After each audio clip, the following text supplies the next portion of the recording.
Hello students, welcome once again. Students, आज हम class 12th के इंग्लिश सिलेबस से रिलेटेड एक पोएम को स्टडी करेंगे और इस पोएम का टाइटल है अ थिंग ऑफ ब्यूटी। ये पोएम बहुत ही प्यारी पोएम है और इसके पोएट हैं जॉन कीट्स। पोएम स्टार्ट करने से पहले आपसे रिक्वेस्ट है कि अगर आपको ये पोएम अच्छे से समझ में आती है तो प्लीज़ स्टूडेंट्स इस वीडियो को लाइक करना नहीं भूलिएगा, और अगर आप हमारे साथ इस चैनल पर फर्स्ट टाइम पढ़ रहे हैं तो इस चैनल को सब्सक्राइब भी कर लीजिएगा।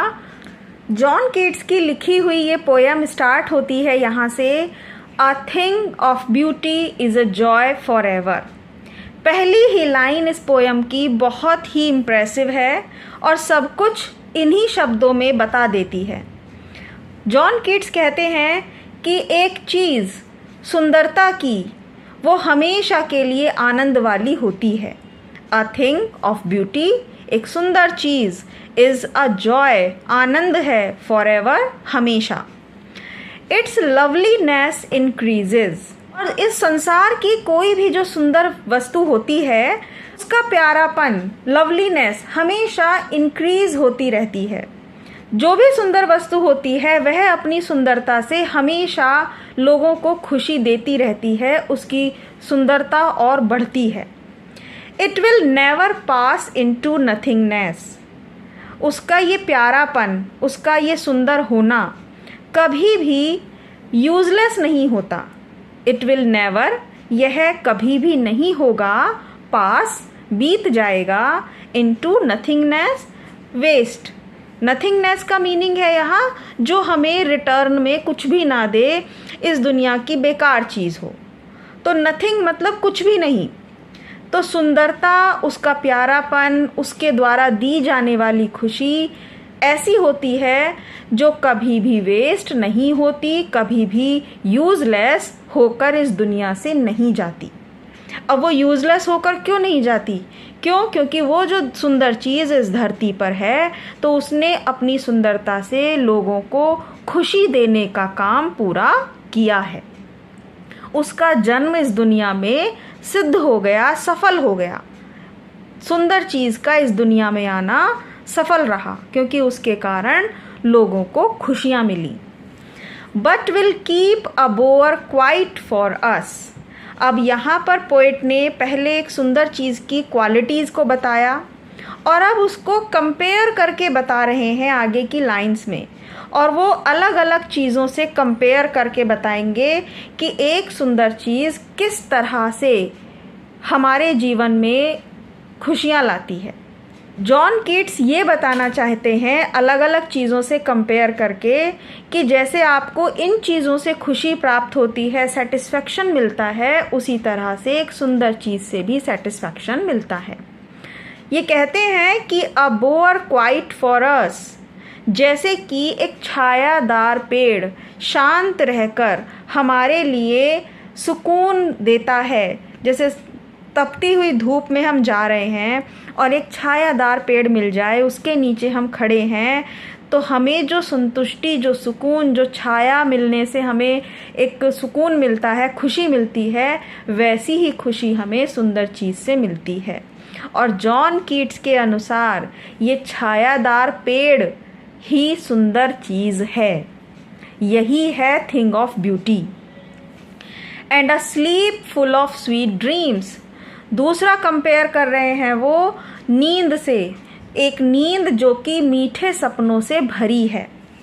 तो जब हम गहरी नींद में सोए हैं, मीठे सपनों में खोए हैं, तो वो नींद जो हमें ऊर्जा देती है, संतुष्टि देती है, हमें आनंद आता है, जॉय फील करते हैं सोकर और गहरी नींद में सपने देखकर, ये आनंद, ये चीज़ भी क्या है? A thing of beauty.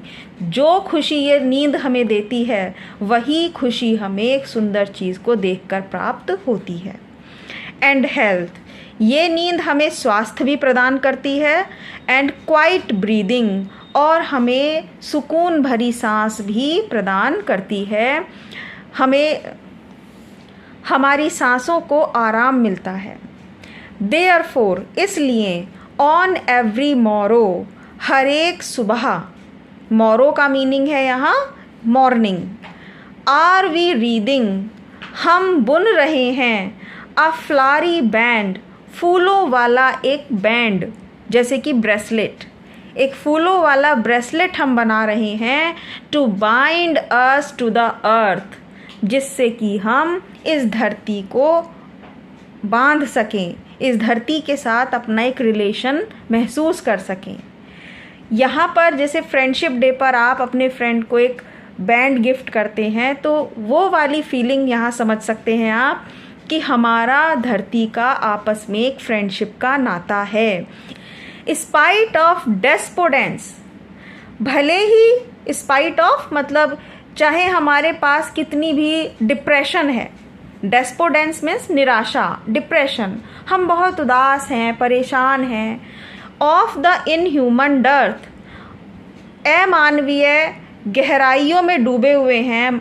मानव का गुण है अच्छाई होना, प्यार देना, दयावान होना। लेकिन आज के समय में जो हम ये इनह्यूमन चीज़ों में घिरे हैं, नोबल नेचर्स, हमारे अंदर अच्छे स्वभाव की डर्थ, कमी है, लैक है। ऑफ द ग्लूमी डेज, चाहे हमारे दिन कितने ही उदास हों। ऑफ ऑल द अनहेल्दी, चाहे हम कितने ही अस्वस्थ हों। एंड ओवर डार्कन वेज, और चारों तरफ हमारे अंधेरा ही हो। ये सारी हमारी बुराइयां हैं, हमारी कमियां हैं, हम जो फील कर रहे हैं। हम सुंदरता या अच्छी चीज़ों की तरफ ना जाकर, उनको महत्व ना देकर, हम अगर अपने आप में देखें तो हम निराश हैं, हम परेशान हैं अपने नेचर से। अच्छा नेचर नहीं है लोगों में, उदास दिन हैं, उन दुखी हैं, अनहेल्दी हैं, चारों तरफ उन्हें निराशा ही नज़र आ रही है। Made for our searching, yes in spite of all, made for our searching, हम हर तरफ खुशी तलाश रहे होते हैं।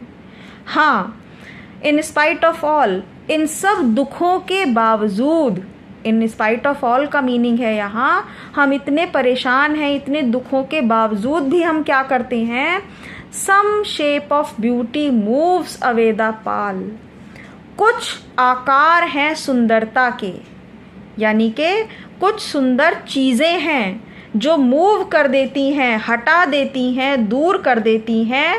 Pall, covering, from our dark spirit, हमारी निराशा वाली आत्मा से।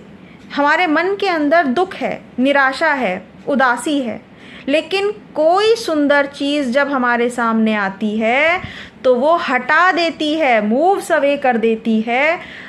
पाल, कवरिंग, जो निराशा कवर करे रखती है ना हमारी आत्मा को, उदास करे रखती है हमें, तो जैसे ही कोई सुंदर चीज़ आती है तो वो हमारी आत्मा से उस उदासी वाले घूंघट को, उस उदासी वाले कवर को हटा देती है।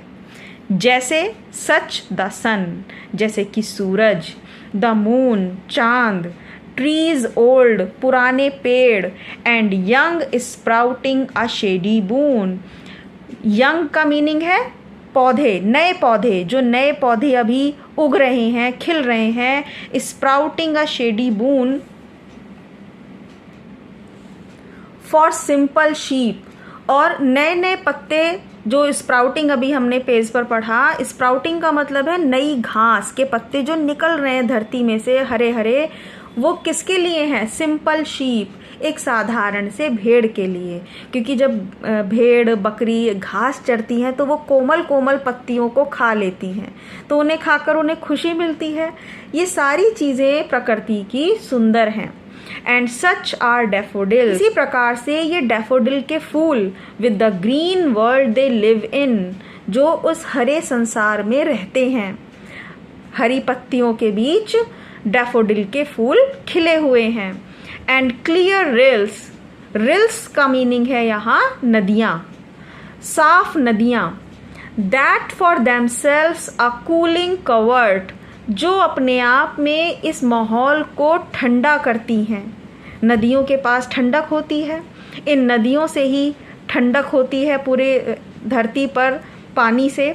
Make gains the hot season, और वो गर्म मौसम को अच्छा बनाती हैं।